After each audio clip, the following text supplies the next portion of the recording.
Hi there, welcome back to the YouTube channel. I'm back and we're taking a bit of a break from Final Fantasy for a little while. As I record this video, some of the new cards from Edge of Eternities start coming out, and there's a couple of cards that caught my eye that I really wanted to cover early on as, starter decks, for want of a better phrase, because obviously we don't know the whole set yet.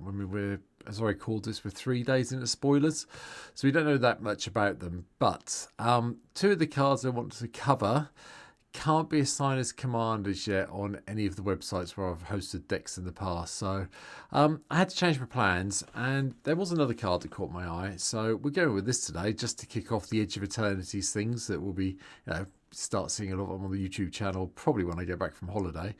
But for now, we're going to look at Tannuk, Memorial Ensign, 1 red and green for a 2/4 Cavu pilot of all things.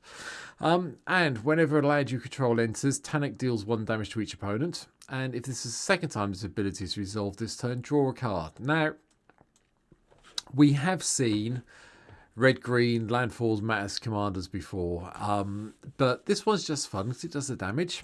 And the card draw is not irrelevant either, because it should be pretty straightforward to get at least a couple of lands each turn coming into play once you have Tannuk down and going. But as I said, this is a starting point deck. We don't know what's coming yet in the whole of Edge of Eternities, or EOE as I'm probably going to call it going forward in these videos.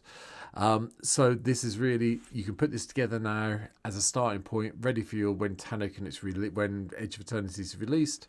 You've got it there ready to go, and then if there's anything else that turns up, especially with the landfall trigger, there you go, pointing the right way, engaged in it, then you can start looking to see if you can add it in, especially if they're red or green. But so this is a starting point, please bear that in mind. So here we go, here's my starting point for Tannuk, the Memorial Ensign.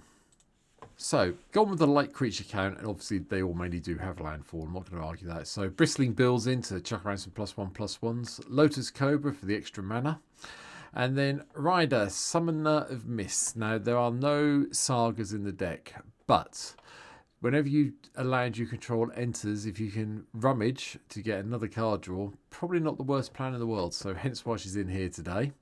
Azusa, Lost But Seeking's in for the extra land drops, along with a Dryad of the Elysian Grove and Loot the Exuberant. Mossborn Hydra is one of the big payoffs for all the lands we'll be dropping, hopefully.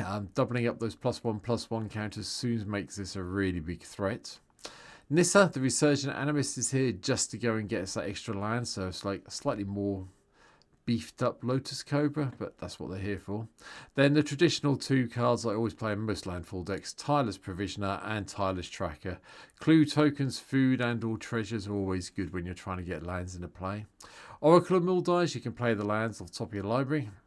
And then a bit of a change, Elfsworn Giant. Has reach, is a 5 mana 5/3, which is a bit expensive from Foundations, but every time you play a land you get a 1/1 green elf warrior creature token. Yeah, okay, I'll live with that, that's fine. Green Sleeves, Marrow Sorcerer is also in. Land enters the battlefield, we get a Badger, that's fine, 3/3 Badgers are always good. Nesting Dragon is just a bit of a weird one. I want to try and do something a little bit different for the landfall triggers. So Nesting Dragon came in, so we get the eggs, and when the eggs die, we get the 2/2 Dread Dragon creature tokens with flying and fire breathing. So yay. Perennial Behemoth lets us play our lands from our graveyard. Sagu Wiling and Roofseek. Well, Roofseek, this is coming from Tarkia Dragonstorm, obviously. Search life for basic land card, put it in our hand for 1 green mana, and then when this creature enters, you gain 3 life. That's fine.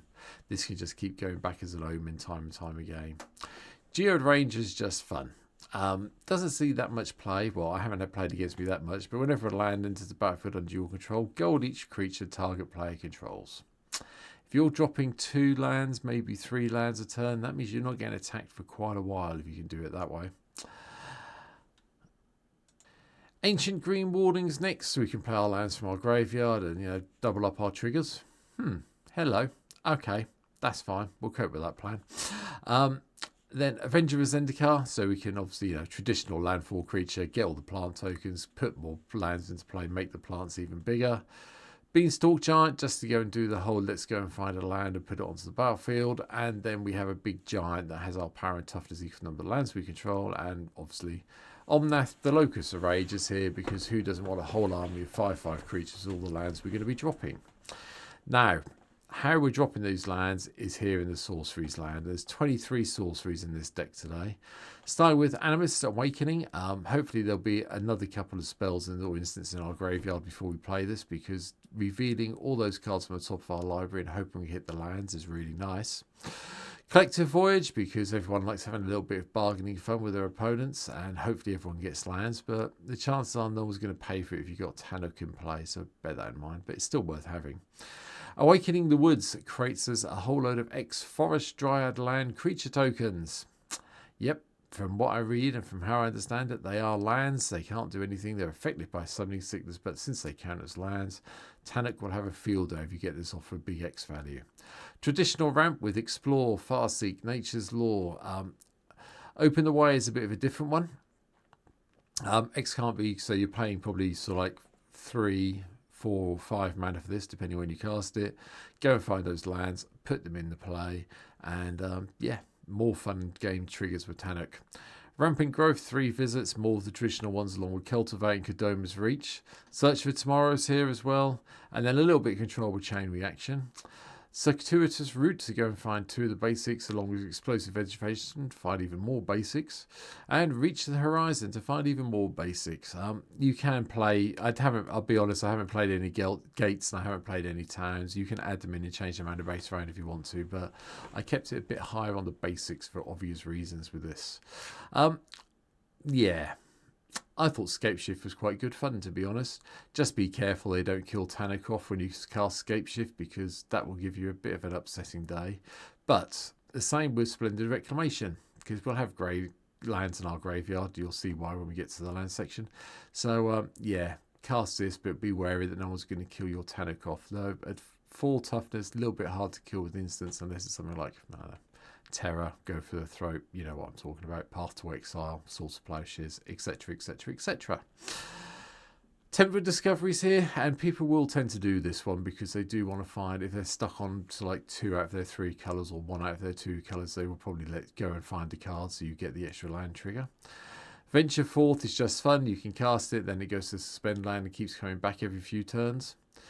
Titania's Growth, even more fun. Go and fetch 2 basic land cards, 2 land cards, sorry, and put them onto the battlefield tapped, and then shuffle. And then we get to have bear tokens or +1/+1 counters, or exile someone's graveyard and gain some life, depending how desperate we are to do it. Vengeful, a regrowth from the Outlaw set, if I remember correctly. Return, well, the commander side of it anyway, Outlaws of Thunder Junction. There we go. Return up to 3 land cards from your graveyard to the battlefield. Create that many 4/2 green plant warrior tokens with reach. Yeah, okay then. That's fine. No issue with that. Absolutely fine. And Blasphemous Act to give us that more little board control that we always like to have. From there, we have a few instances. Grapple with the Past, so we can mill the top 3 cards of our library. And then return a creature card or a land card from our graveyard to our hand. Prisha's Wanderings comes in from Final Fantasy at the moment. Go and get a basic land card, but you do get chuck a +1/+1 counter on a creature we control, which is actually quite nice going on Tannuk sometimes, just to save that potential fall damage coming at you. And then finally, Pulse of Murasa.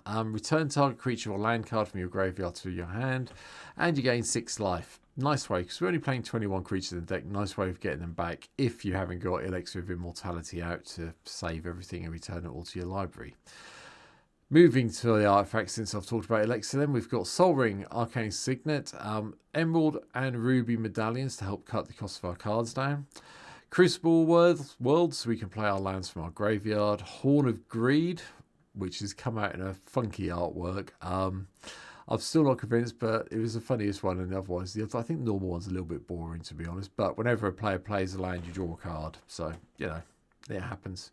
Conduit of Wells lets us play our lands from our graveyard. Then we get to do the funky things with permanents once a turn if we haven't cast anything. And Chocobo Racetrack, because, yeah, let's get some tokens into play as we're dropping all these lands. So we have some blockers to protect ourselves with.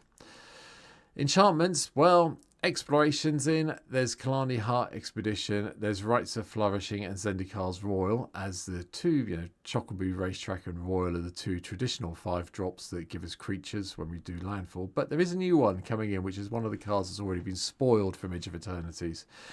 EOS Social Engineering. Same casting cost as Zendika's Royal in 3 in double green, but when you drop a land, you get a 2/2 robot artifact creature token, but it has the new ability on it, Warp. So you may cast this card from your hand for its warp cost and then exile this enchantment at the beginning of your next end step. Then you may cast it from exile on a later turn. Now this is interesting because if you've got the mana available and you know you're going to drop a whole load of cards or cast a load of ramp spells, paying this for 2 mana, casting those ramp spells, getting those robots, and then this going off to a place it can't be touched until you can play it again is really cool. I think Warp is going to be a bit of a game changer coming up in Commander when we get more of the Warp cards spoiled. So probably not on the same level as Miracle, I'll be honest, but Warp is going to be really good. It's nice to see we've got a new ability coming in that lets us do something fancy with our cards instead of, suspending them or whatever, foretelling, yeah? But I'm looking forward to this one. But yeah, I've dropped this one in, so there is at least one other card in from Edge of Eternities in this starter deck. From there, we are playing 38 lands. I am playing all of the pay 1 life lands that can go and fetch as a mountain or forest.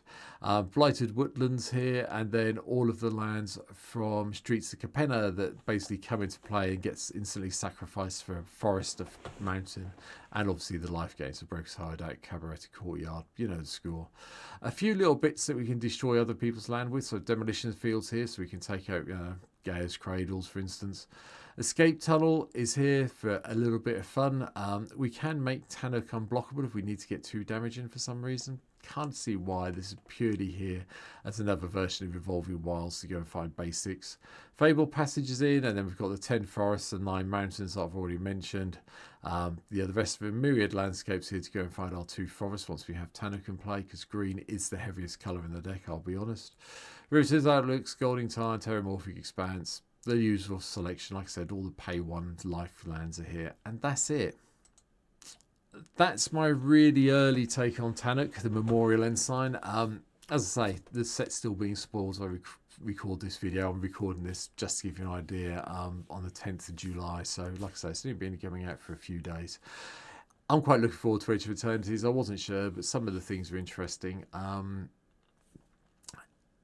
Sure, I prefer it a little. I don't know if I prefer it over Final Fantasy. I'm going to have to wait and see the rest of the set. But if Tannuk is a starting point of what we're going to get, I'm going to be very excited for some of the legends that are coming out. So that's it for now. Obviously, if there's any new cards that have been spoiled since I recorded this video, please leave me a note down in the comments. Let me know which ones should be in here for the Landfall deck.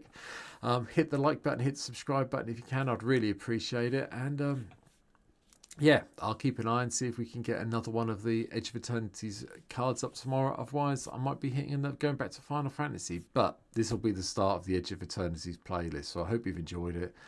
Hope you hit the like button, share button, subscribe button. And I will see you all soon in the next video. Have a good one. Bye.